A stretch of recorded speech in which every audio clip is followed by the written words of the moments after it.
Welcome back to The Grind for a quick look at Cavalier event quest number 1 with the new nodes. Now, these ones have the hashtags New Avengers, A4s, and Fantastic Four. And so those are the champions you're going to ideally want to use to gain bonuses from these nodes. Now, overall, the nodes are more restrictive to gain the benefits, but in my opinion, at least from what I've done so far, less restrictive in terms of which champions can reasonably handle the fights. So if you don't have solid champions in those requirements, you can just use your top champions from other, whatever classification they are.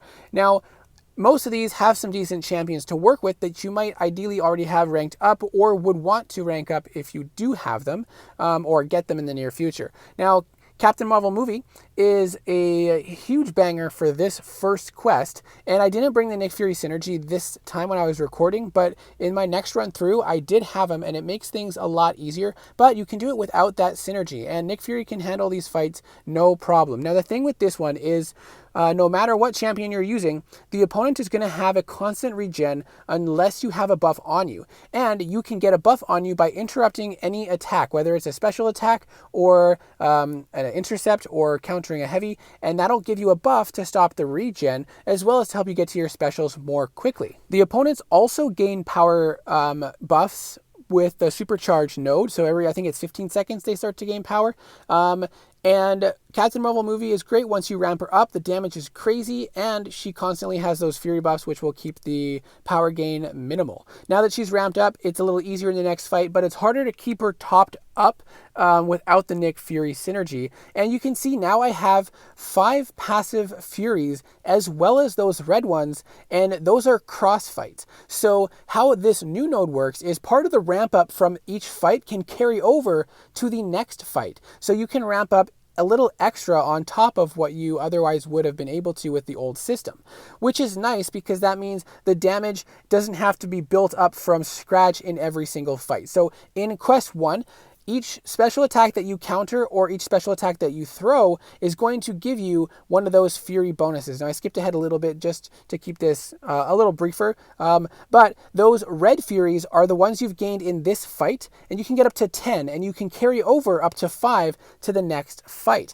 And that way, you can start to build up the damage even more from each fight on to the next. Now, another champion that is amazing for this one is Hyperion, which we're going to use in this fight, but look at all the bangers here.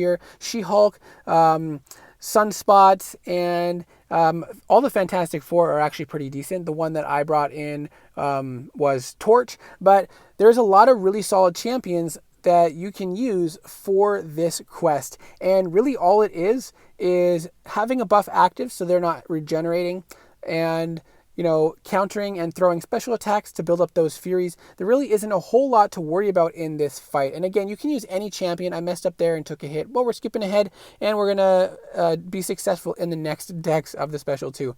And so any champion that can gain a buff, even not with these hashtags, will stop the regeneration. So you can still use those champions. So this one is not that restrictive, and the ones that do gain the benefits, they actually are really solid champions to choose from overall. So there's lots of options. I do hope that this little breakdown or guide was helpful. If you need to know which champions to use, you can go into the filter section when you're selecting your champions and filter out the hashtags that apply to each quest, and then choose the champions that you have ranked up from those classifications. Or you can look at KT's video. He actually has a spreadsheet that he created that shows each quests with their hashtags and what champions fall under that. So you can just look at that and reference it to decide which champions you're going to use. Let me know what your thoughts are, what champions you're using, and I hope to see you in the next video.